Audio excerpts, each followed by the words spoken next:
Hello friends, welcome to Ramesh Arusuvai kitchen. நம்ம இன்னைக்கு இந்த வீடியோவில் சூப்பரான சட்னி ரெசிபி தான் பார்க்க போகிறோம். மின்ட் சட்னி வந்து ரொம்ப டேஸ்ட்டாக எப்படி செய்யலான்றதான் இந்த வீடியோவில் ஷேர் பண்ண போகிறேன். என்னோடய வீடியோவை இப்போ தான் ஃபஸ்ட் டைம் பார்க்குறீங்கன்னா ரெட் கலர் சப்ஸ்கிரைப் பட்டனை ப்ரெஸ் பண்ணிக்கோங்க. வாங்க இந்த சட்னி எப்படி செய்யலான்னு பார்க்கலாம். இதுக்கு ஒரு கடாயில் ஒரு 2 டேபிள் ஸ்பூன் அளவுக்கு எண்ணெய் சேர்த்துக்கோங்க. எண்ணெய் நல்லா சூடாகட்டும்.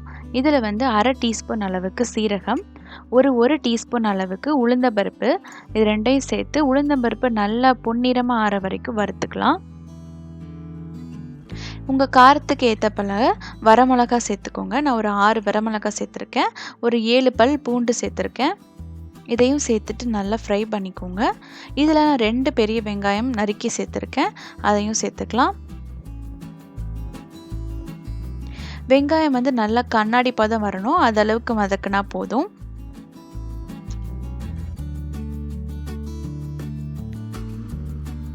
இதில் பார்த்தீங்கன்னா புதினா வந்து 1 கப் அளவுக்கு நான் புதினா எடுத்திருக்கேன். ரொம்ப டேஸ்ட்டாக இருக்கும் இந்த சட்னி. ரொம்ப ஈஸியாகவும் செஞ்சிடலாம். இட்லி தோசைக்கெலாம் அற்புதமாக இருக்கும்.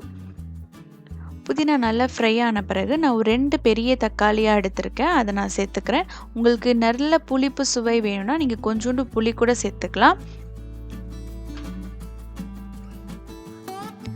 தக்காளியெல்லாம் நல்லா வதங்கட்டும். அது வதங்குற அளவுக்கு நல்லா ஃப்ரை பண்ணிக்கோங்க. இதில் ஒரு 1/2 டீஸ்பூன் அளவுக்கு மஞ்சள் தூள் சேர்த்துக்கலாம். சேர்த்துட்டு நல்லா ஃப்ரை பண்ணிக்கோங்க. கொஞ்சோண்டு உப்பு சேர்த்து நல்லா ஃப்ரை பண்ணிங்கன்னா தக்காளி வந்து நல்லா மசிஞ்சு வெந்துடும். இப்போ பார்த்தீங்கன்னா நல்லா நமக்கு ஃப்ரை ஆகிடுச்சு. இது நல்லா ஆறின பிறகு நம்ம மிக்ஸி ஜாரில் போட்டு அரைச்சிக்கலாம். தண்ணி எதுவும் சேர்க்க தேவையில்லை. கொஞ்சோண்டு வேணால் தண்ணி சேர்த்துக்கலாம். ஏன்னா நம்ம தக்காளியில் இருக்கிற தண்ணியிலே நல்லா பேஸ்ட்டாக அரைஞ்சிரும். இந்த அளவுக்கு நம்ம அரைச்சி எடுத்துக்கிட்டோம்னா சூப்பரான சட்னி ரெடி. இதுக்கு நம்ம தாளிப்பு போட்டுக்கலாம். தாளிப்புக்கு வந்து நார்மலாக கடுகு, உளுந்த பருப்பு, கருவேப்பிலை, கொஞ்சோண்டு வரமிளகாய் இதெல்லாம் சேர்த்து ஒரு சூப்பரான சட்னி, புதினா சட்னி வந்து ரெடி ஆகிடுச்சு.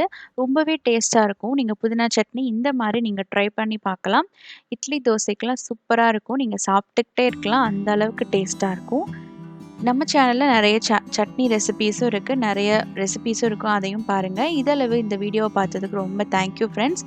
இந்த வீடியோ பிடிச்சிருந்துச்சா சேனலை மறக்காமல் சப்ஸ்கிரைப் பண்ணி வச்சுக்கோங்க. லைக் பண்ணுங்கள், கமெண்ட் பண்ணுங்கள், உங்கள் ஃப்ரெண்ட்ஸ் அண்ட் ஃபேமிலிக்கு ஷேர் பண்ணுங்கள்.